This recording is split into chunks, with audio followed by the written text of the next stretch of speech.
Sup r AskReddit? People who are good at flirting, what are some social cues us oblivious people should watch out for?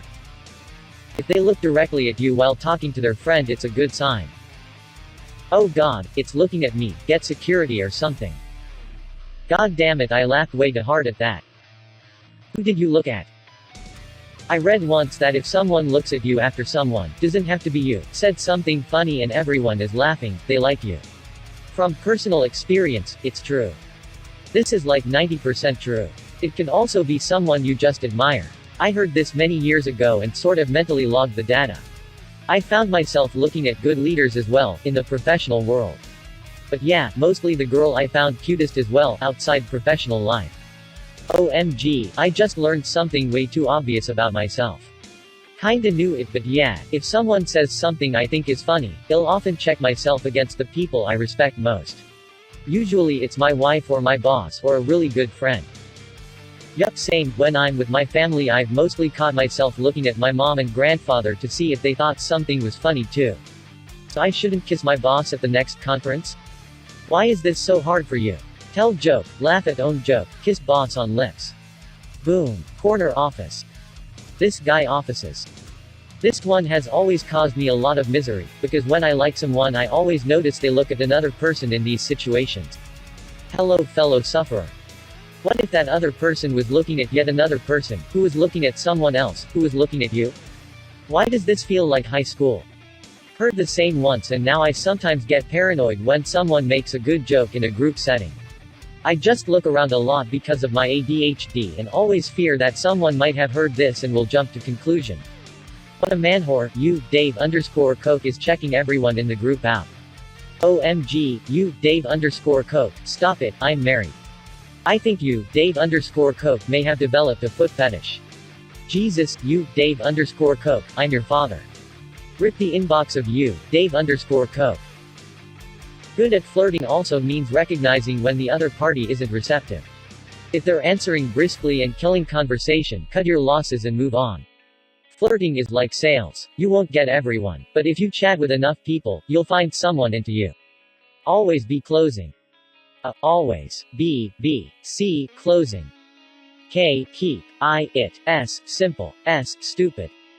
Great advice, hurts me every time. Be wary of a one-sided conversation. If your responses are met with mostly yeps, and and nothing without meat, it's probably not going well. This is why I don't have actual real-life friends. I never know what to say and just sit there silently and occasionally nod. People love to talk about themselves, ask open-ended questions that let them ramble. If you actively listen, Google it, there's videos that help, and occasionally relate back to earlier conversations. Is this the same girl you were telling me about with the big earrings? That's the place where Jim fell off his chair, right? You'll be a really good listener and people will love talking at you, sometimes too much. Holy shit, did not expect this to resonate with people, thanks for awards. This advice is literally from the Dale Carnegie book, How to Win Friends and Influence People, if you'd like follow-up reading. People will love talking at you, sometimes too much. This is the step I'm at, help. I just embrace it, though learning to politely break the conversation and mingle elsewhere is a great next step. Sometimes people just love hearing themselves talk and have no interest in anything you have to say. They can be fun to hang out with in big groups, but kind of suck one-on-one when you just get word vomit and no reciprocation of listening or interest.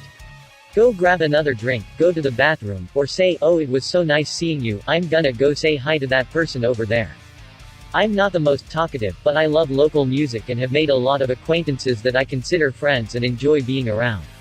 However, my real friends are the ones I hang out with one-on-one and can get on my level. Many of them live in other places now and we don't get to spend time too often, but we pick right up where we left off. Cherish those, and have fun with the rest. Just don't let them dominate your time if they're not allowing space for you too. Physical contact. Granted, not everyone flirts the same way, but a good sign is if they touch your arm, or the light, or you find them smiling the whole time that you're talking to them. Edit, wow. My most upvoted comment easily. Thank you all for the awards. So everyone at jujitsu class likes me. Glad to know they're not just trying to nearly kill me. Wink at them next time when they're doing the flirty touching, that'll send them the right signals. Yeah, kick them in the right spot and they fall head over heels. Once I had a classmate, gal, who sat beside me during class. She actually told me to save that seat for her for the rest of SEM. She would play footsies with me and hit me in my legs with her shoes, knees. She also asked me what my favorite drink is and bought me that specific drink during our finals. Sem has passed and I didn't push on. Ahahahaha, dumbass me. There is still time. Actually, she died in a tragic footsie-related accident the next day. Tried to play footsie with a crocodile, rip. Does their body turn toward you or away from you when you talk? Do they mirror your body language? Usually they have their back to me. What does that say? They are presenting the booty. You know the rule, if the booty is presented, the relationship is cemented. This dead set sounds like the way a modern person would say, the marriage was consummated so it's official. Frankly, I think it's better in modern English. Seriously, tell a bad joke, look for laughter and smiles that should not be there but are. Then it's you they are into, definitely not what you said. My go-to is, what did the farmer say when he lost his tractor?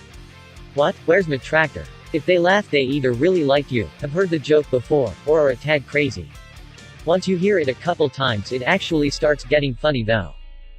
I just tried this on my wife and I guess marriage has different rules.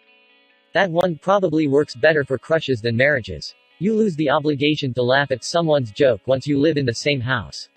Might I suggest? What did the fish say when he ran into a wall? Damn. Goddamn, that one worked great, thank you. Follow-up joke, 2 peanuts were walking down the street. One was assaulted. Edit for the nerds out there, why did the kitten fall off the roof? Because it lost its new coefficient of friction. Small body language clues. If she puts her feet behind her ears, she probably likes you. Maybe she's just Canadian. Your best bet is to just keep your wits about you and continue to look for signs.